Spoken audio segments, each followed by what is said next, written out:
বাবা কত প্রসাদ নিয়ে এসছে। ওই একটা কাকা এর বাড়িতে লোকনাথ বাবা পুজো হয় তো তোমার, সেখান দিয়ে নিয়ে আসছে। বাবা উনি রুমালের পিছনে গুঁজে রেখেছে। প্রসাদ গুলো রাখছে মা, পরে খুলে দেখাবো ওখানে। এই যে সব প্রসাদ, আসো প্রসাদ সব খুলেছি।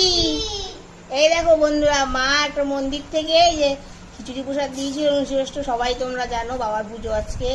আর একটা ভাইয়ের বাড়িতে পুজো ছিল, দাদাই হয়।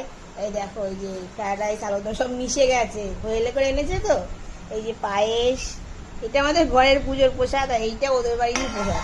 এই দেখো সব প্রসাদ খুলেছি, এখন খাবো। মা আর বোন সব খেয়ে দিয়ে এসছে, এখন আমরা খাবো। কালকে তো একাদশী, তাড়াতাড়ি করে খেয়ে নিতে হবে, কিছু করার নেই। রাধে রাধে।